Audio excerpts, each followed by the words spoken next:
आनंदी मालिकेच्या आजच्या भागामध्ये आपण पाहत आहोत आनंदीला जी फोटो फ्रेम गिफ्ट मिळालेली असते ती फ्रेम तिने आता तिच्या देवघरामध्ये जे किचनमध्ये अन्नपूर्णा आणि ते सर्व काही मांडलेलं असतं तिथे ठेवलेली असते.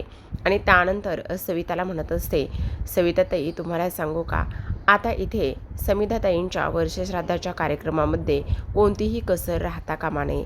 काही झालं ना तरी आपल्याला तो वर्षश्राद्धाचा कार्यक्रम आणि त्या सगळ्या गोष्टी खूप चांगल्या पद्धतीने करायच्या आहेत असं आता आनंदी बोलू लागलेली असते. हे सर्व काही बोलून झाल्यानंतर आता इथे खूप सारा नोकरवर्ग असतो आणि त्या प्रत्येक माणसाला आता आनंदी कामं सांगू लागायला लागते. इथे दोघांना बागेमध्ये जाऊन झेंडूची फुलं, त्याचबरोबर तुळशीपत्र, आंब्याची पानं, दुर्वा हे सगळं काही ती आणायला लावत असते. आणि त्यानंतर इथे आता जी स्वयंपाकाची नैवेद्याची तयारी करायची आहे ते सुद्धा सगळं काही तिला करायचं असतं.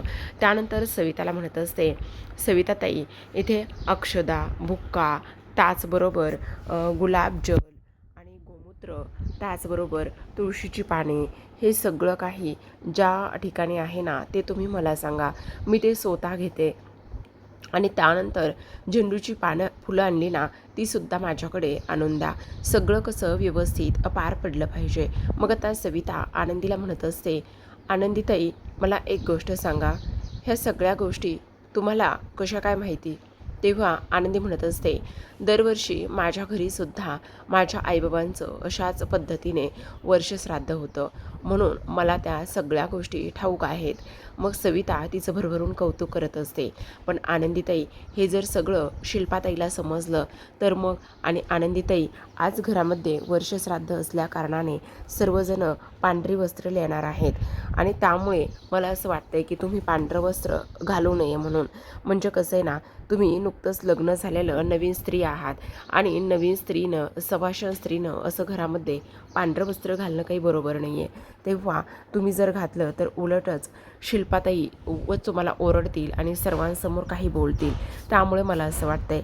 मग आता इथे आनंदी म्हणत असते, हे बघा तुम्ही त्या गोष्टींची अजिबातच काळजी करू नका. तुम्हाला सांगू का, काही जरी झालं ना तरीसुद्धा इथे आता हे सगळं करणं फार गरजेचं आहे. आणि शिल्पाताई जरी माझ्यावर ओरडल्या ना तरीसुद्धा मला त्यांचा ओरडा मान्य असणार आहे. मी खाईल त्यांचा ओरडा. पण मला ना ह्या कार्यक्रमामध्ये सहभागी होण्यापासून कोणीही लांब ठेवू शकत नाही. कारण मी सुद्धा आता ह्या घराचा एक भाग झालेली आहे आणि त्यामुळे मलासुद्धा आता काही जरी झालं ना तरीसुद्धा ह्या कार्यक्रमामध्ये सहभागी व्हायचं आहे असं आता ती बोलत असते. आणि त्यानंतर लगेच देवाकडे जाऊन प्रार्थनासुद्धा करत आहे. तर इकडे आता दुसऱ्या बाजूला आपण पाहतो माई आणि बापू. आज समिधाचं वर्षश्राद्ध असल्याकारणाने फारच जास्त ते शांत बसलेले असतात आणि फार शांत बसल्यामुळे आता इकडे आनंदी पाहत असते, आज माई आणि बापू हे दोघेही जण फार जास्त शांत बसलेले आहेत. मग आता ती त्या दोघांकडे सुद्धा येते आणि म्हणत असते, माई आणि बापू तुम्हा दोघांना सुद्धा काय झालेलं आहे? तुम्ही एवढे शांत शांत का बरं बसलेला आहात? हे बघा, तुम्ही असं शांत बसणं हे काही चांगलं वाटत नाही आहे. तुम्ही प्लीज असं शांत बसू नका ना. तुम्ही जर शांत बसलात ना तर अक्षरशः घर आता इथे खायला उठतं. काय झालेलं आहे ते सांगणार आहात का? असं म्हटल्याबरोबर आता लगेचच इथे माई आणि बापू म्हणत असतात, नाही नाही काही नाही आनंदी, खरं सांगू का, आज ना समिधा गेल्याचं दुःख असतं बघ, म्हणजे वर्षश्राद्ध, आणि त्यामुळे अजिबात मन लागत नाही. तेव्हा आनंदी म्हणत असते, खरं तर माई आणि बापू मी तुम्हाला सांगू का, मी आता बरीच तयारी केली आहे, पण आता ना इथे मी तुमच्याकडेच येत होते. हे बघा, मी झेंडूची फुलं आणलेली आहेत आणि यामध्ये गुलाबाचं फूलसुद्धा आहे. मी हे गुलाबाचं फूल तुमच्या केसामध्ये माळून देते, असं म्हणून मग तुम्हाला थोडंसं बरं वाटेल, असं म्हणून आनंदी आता माईंच्या केसामध्ये गुलाबाचं फूल माळून देत असते. आणि तिच्या केसामध्ये गुलाबाचं फूल माळल्याबरोबर इथे आता बापू हसायला लागतात. एवढे हसत असतात की काही विचारूच नका. मग आता आनंदी म्हणत असते, काय झालं बापू, तुम्ही असे का बरं हसायला लागलेला आहात?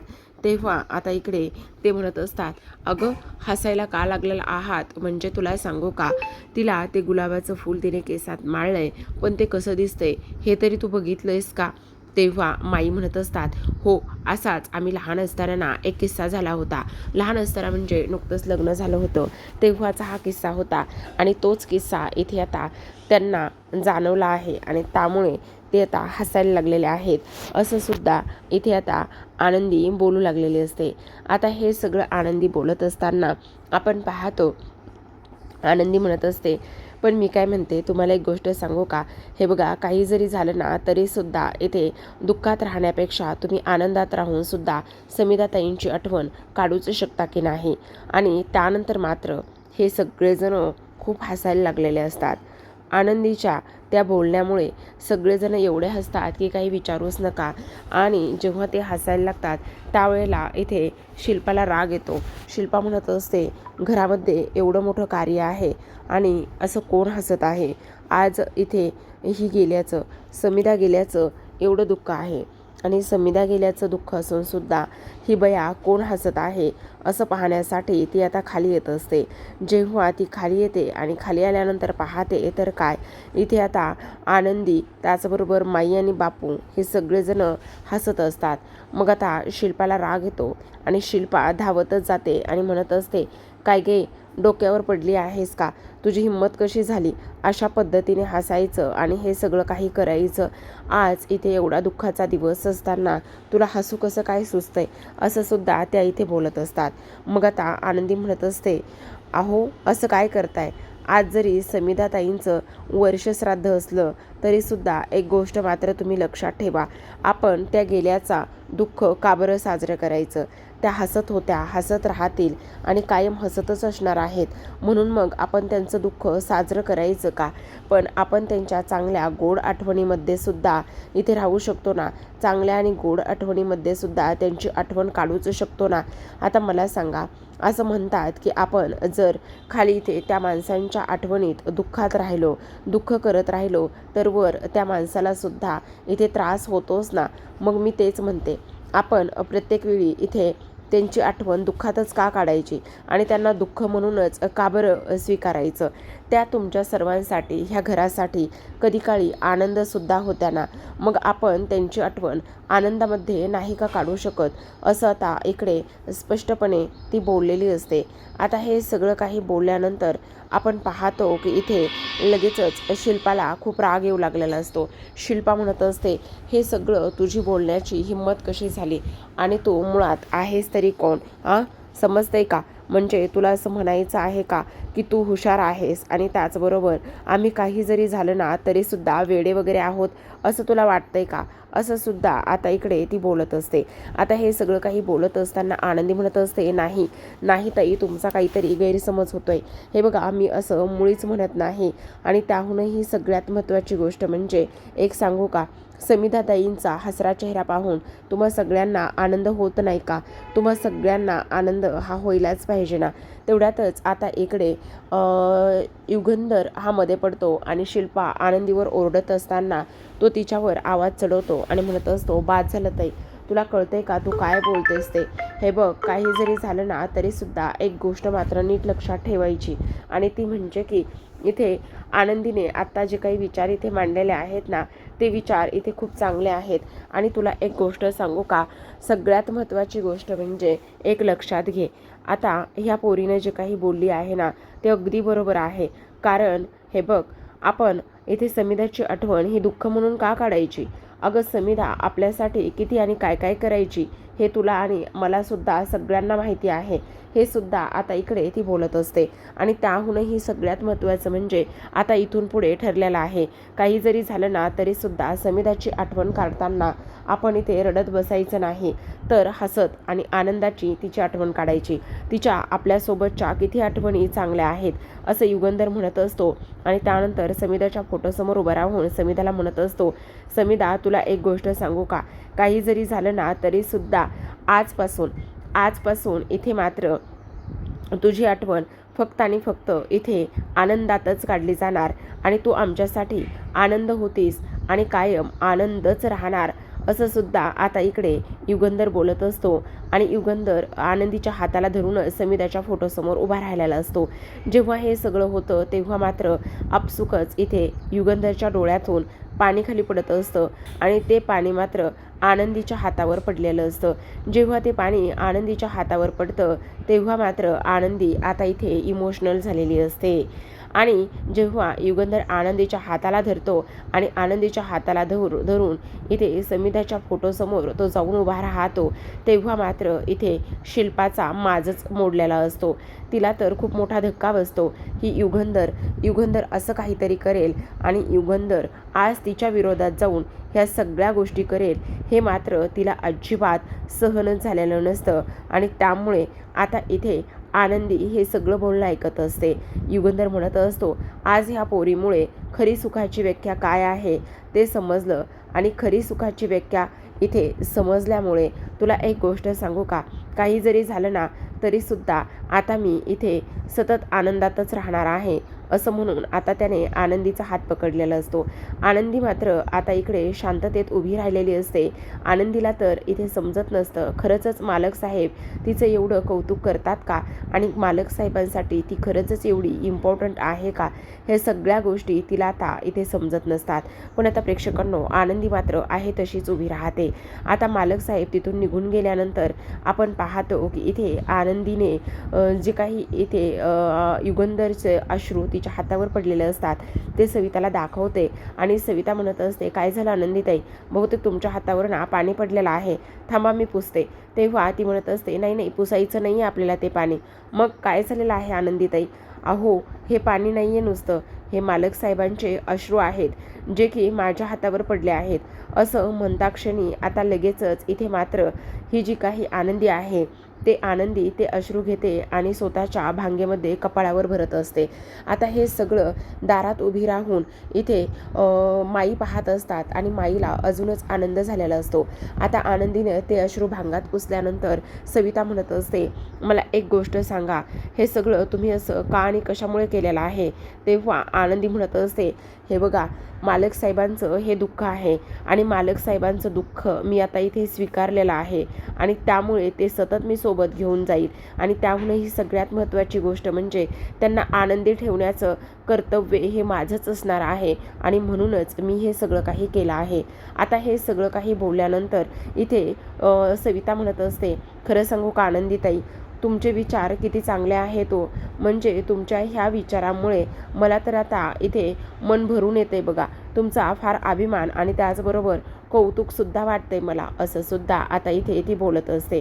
तेव्हा माई तिथे येतात आणि माई तिथे आल्यानंतर आता म्हणत असतात, खरं सांगू का आनंदी, आज तर आम्ही ना इथे आता भरून पावलो.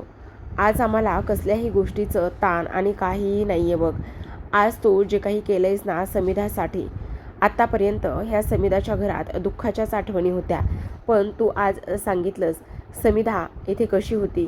त्याचबरोबर समिधा फक्त हसण्यातच नाही तर ती दुःखात का काढायची, हसण्यातसुद्धा आपण तिचा इथे विचार करू शकतो, असं तू हे सगळं सांगितलंस आणि त्यामुळे खरंच.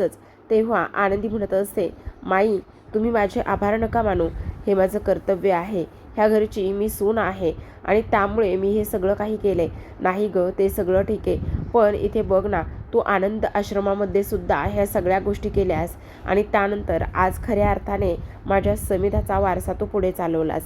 आता हे बोलणं इथे बाहेर विद्याधर उभा राहून सगळं काही ऐकू लागलेलं असतो आणि बोलणं ऐकल्यानंतर आता लगेचच तो शिल्पाचे कान भरण्यासाठी जातो. आता शिल्पाचे कान भरायला गेल्यानंतर इथे आपण पाहतो की लगेचच तो म्हणत असतो, अरे रे रे ताई ताई ताई साहेब, तुमचे काय हाल चाललेले आहेत. अहो तुमच्यासारखी ही तोऱ्यात मिरवणारी, पैठणी घालून मिरवणारी बाई आता एका धुळखात कोपऱ्यामध्ये पडलेली आहे की व. तेव्हा ती म्हणत असते, नेमकं तुला काय म्हणायचंय आणि ह्या सगळ्या गोष्टी तू का आणि कशासाठी बोलतोयस. हे बघ असलं बोललेलं मी अजिबातच ऐकून किंवा खपून घेणार नाहीये. तुझं काय चाललेलं आहे आणि तू का बोलतोयस असं काही नाहीये. तेव्हा तो म्हणत असतो, असं कसं, ह्या घरामध्ये नोकरापासून तर मालक वर्गापर्यंत फक्त आणि फक्त इथे आता आनंदीचाच बोलबाला सुरू आहे. आनंदी आनंदगडे जिकडे तिकडे चोहीकडे, असं तो म्हणत असतो. आणि तेव्हा शिल्पा म्हणत असते, असलं काही नाही. तेव्हा तो म्हणत असतो, अगं असं काही नाही काय, आत्ताच मी बोलताना सगळ्यांना ऐकले, माई बापू, त्याच्यानंतर तुला सांगू का इथे नौकर त्याचबरोबर युगंधर हे सगळेजण इथे तेच आणि तेच फक्त कौतुक करत होते. तुला तेच सांगतोय मी, असं सुद्धा आता विद्याधर बोलू लागत असतो. आता इकडे शिल्पा म्हणत असते, अजिबात असं होणार नाही, मी असलं काही होऊ देणार नाही, असं सुद्धा आता इकडे ती बोलत असते. आणि हे सगळं काही बोलल्यानंतर विद्याधर म्हणत असतो, का नाही होऊ देणार आहेस? अगं तुझा तोरा त्याचबरोबर तुझी ती जी काही रोकटोक बोलण्याची पद्धत होती ना, ती आता सगळी धुळीला मिळत चाललेली आहे. तुला कळत नाही की तुझ्या पाठीमागे काय काय होतंय आणि काय काय नाही म्हणून. हे सगळं आता इकडे तो बोलू लागलेला असतो. तेव्हा शिल्पा म्हणत असते, तुझं जरा जास्तच होतंय असं तुला वाटत नाहीये का? तेव्हा तो म्हणत असतो, काय जास्त होतंय सांग ना. अगं बघ एकदा जाऊन, अगं कोणत्या तोऱ्यामध्ये तू राहत होतीस आणि एवढ्या मोठ्या तोऱ्यामध्ये तू राहत असताना हे सगळं तुझ्यासोबत असं होतंय, तर मग काय करायचं ते सुद्धा तुझ्या लक्षात आलं पाहिजे की नाही. आणि त्याचबरोबर आणखी एक गोष्ट सांगू का, काही जरी झालं ना. अगं हो शिल्पाताई, मी खरंच सांगतोय, तुझा वचपच राहिला नाहीये. अगं तुला कुणी जुमानतच नाहीये आता. हो, कारण मी आत्ता माझ्या ह्या कानाने ऐकून आलोय, शिल्पाताईचा वचप आणि त्याचबरोबर तो तोरा अजिबात राहिला नाहीये. कोणीही आता तुझं कुठेही ऐकत नाहीये. अगं हो, मी तेच बोलतोय. तेव्हा शिल्पाला मात्र राग येतो आणि शिल्पा ताण करतच खाली निघून जाते. आता खाली गेल्याबरोबरच इथे सगळ्या नौकर लोकांना इथे एकत्र बोलवत असते आणि एकत्र बोलवून सगळे नौकर वर्ग खाली मान घालूनच शिल्पासमोर उभे असतात आणि ते म्हणत असतात, काय झालं ताईसाहेब, सांगा ना, बोला ना. मग आता ती म्हणत असते, काय झालं, ही विचारण्याची पद्धत आहे, काय झालं म्हणून. एवढी हिंमत कोणाची झाली आहे की माझ्या विरोधात जाऊन इथे आनंदीला त्या श्राद्धासाठी किंवा अनाथ आश्रमामध्ये स्वयंपाक बनवण्यासाठी कोणी मदत केली, कोणाची एवढी हिंमत झाली. तेव्हा एक एक करून सगळेजण म्हणत असतात, नाही आम्ही कोणीही मदत केली नाही, माफ करा, आणि आम्ही तुमच्या विरोधामध्ये अजिबातच कधीच जाणार नाही आहोत, आम्ही अजिबात मदत केली नाही, असं सुद्धा आता इकडे तो बोलत असतो. आणि त्यानंतर मात्र शिल्पा म्हणत असते, हो तुम्ही मदत केली नाही, ठीक आहे, ते तर मला माहितीच आहे तुम्ही मदत करणारच नाही म्हणून, पण मग कोण केली आहे, जाऊ शकता तुम्ही. असं करून एक एक करून जायला लागलेले नौकर वर्ग तेवढ्यातच सविताला ती तिची काठी आडवी करते आणि थांबवायला सांगत असते आणि म्हणत असते, आत्ताच्या आत्ता इथे थांबायचं. तेव्हा ती म्हणत असते, नाही मी काही नाही केलेलं, मी खरं सांगते तुम्हाला, मी काही नाही केलेलं, मला माफ करा. मग आता शिल्पा म्हणत असते, तू काही नाही केलेलं, तुझी हिंमत कशी झाली हे सगळं काही करण्याची, तुझ्या गोष्टी लक्षात येत आहेत का, तूच हे सगळं काही केलेलं आहेस. मला माहिती आहे आनंदीचं आणि तुझं आल्यापासनं जरा जास्तच गुलुगुलू सुरू आहे, पण एक गोष्ट तुझ्या लक्षात येते का, आनंदीचं आणि तुझं जरी सगळ्यात जास्त गुलुगुलू सुरू असलं ना तरी ते चांगलंच आहे म्हणा, पण त्या ह्याच्यासाठी तिकडे दान करण्यासाठी जो स्वयंपाक बनवला होता तो कोणी बनवला होता आणि त्यामध्ये आनंदीला तू मदत केली होतीस की नाही, खरं सांगायचं. तेव्हा इथे आता ती म्हणत असते, नाही मी केली नाहीये, पण आनंदी विचार करत असते, माझ्यामुळे आता ह्यांना उगाचच त्रास वगैरे नको, असं म्हणून आनंदी पुढे जात असते.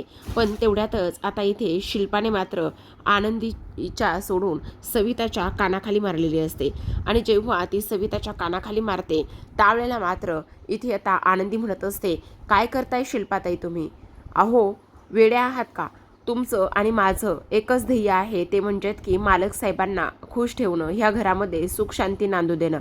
मग तुम्ही आणि मी एकाच टीममध्ये आहोत ना, मालक साहेबांनी केलं असतं तर चाललं असतं, पण तेच मी केलं आहे तर तुम्हाला काय फरक पडतो. असं बोलल्याबरोबर आता शिल्पा म्हणत असते, काय म्हणालीस काय तू आणि मी एकच टीम आहोत, अगं डोक्यावर पडली आहेस का तू, हे पाहून तर मला तर काय करावं काय नाहीच वाटते. अगं तू दळभद्री भिकारी कुठची आणि तू आमच्या टीममध्ये आहेस. आणि तेव्हा आनंदी म्हणत असते, अहो शिल्पाताई, त्याने काय होणार आहे, मी कशा घरातून आहे, कोणत्या परिस्थितीतून आहे, हे सगळं महत्त्वाचं नाही आहे, पण मी काय केले आणि काय करत आहे हे सगळं महत्त्वाचं आहे ना. आणि हे बघा शिल्पाताई, उगाचच आता तुम्ही सविताताईवर जो हात उचललाय ना तो अत्यंत चुकीचा आहे. ह्या सगळ्यामध्ये त्यांची काहीही चूक नाही आहे. तो स्वयंपाक मी माझ्या स्वतःच्या हाताने बनवला आहे आणि जरी मी त्यांची मदत घेतली नसली तरीसुद्धा ह्यामध्ये त्यांचा काय दोष आहे. उलट मी ह्या घरच्या सुनेचं कर्तव्यच पार पाडलं आहे आणि त्यानंतर मी जे काही केलं आहे ना त्यामुळे मालक साहेबांना सुद्धा तेवढाच आनंद झालाय आणि ते कर्तव्य पार पाडलं गेलंय. त्यामुळे तुम्ही असं नाही बोलू शकत आहे, असं स्पष्टपणे आता इथे आनंदी बोलत असते. आता हे सगळं काही बोलल्यानंतर शिल्पाला अजूनच राग येतो आणि शिल्पाला अजूनच राग आल्यानंतर आता ती म्हणत असते, खूप झाले तुझं हे सगळं बोलणं, मी अजिबातच ऐकून घेणार नाही, समजलं तुला? तुझा हे सगळं काही बोलण्याचा आणि ह्या सगळ्या गोष्टी करण्याचा काही एक संबंध नाही, असं सुद्धा आता इथे ती बोलू लागलेली असते. सोबतच त्या प्रेक्षकांनो, आजच्या भागामध्ये एवढंच. उद्याचा भाग फार इंटरेस्टिंग आहे. उद्याचा भाग पाहायचा असेल तर नक्की चॅनलला सबस्क्राईब करा, कारण तुम्हाला सांगू, कालचाच तोच प्रोमो त्यांनी दाखवलेला आहे. युगंधर हा वर्षश्राद्धाचा विधी करत असतो, तेवढ्यातच त्याची तिन्ही मुलं तिथे आलेली असतात आणि त्या मुलाचा आरोप असतो, तुमच्या ह्या बिझनेसमुळे आणि तुमच्या कामामुळे तुम्ही आमच्या आईचा बळी दिलाय, आमच्या आईला इथे तुम्ही मारला आहे, तिच्या मरणाला तुम्ही जबाबदार आहात आणि हे श्राद्ध करण्याचा तुम्हाला काही एक अधिकार नाही, असं इकडे तो बोलत असतो. आणि तेव्हा आनंदीवरून खाली येत असते पांढरी साडी नेसून आणि तेव्हा आता इकडे ती म्हणत असते, हे तर युगंधर मालक साहेबांची मुलं आहेत का? मग आता विद्याधर तिथे जातो आणि विद्याधर म्हणत असतो, हो, ती मालक साहेबांचीच पोरं आहेत, युगंधरची पोरं आहेत आणि लहान सहान नाही ग आनंदी, तर ती तुझ्यापेक्षा वयाने मोठी आहेत, असं म्हटल्याबरोबर आनंदीला धक्का बसतो. आनंदीच्या डोळ्यात पाणी आलेलं असतं.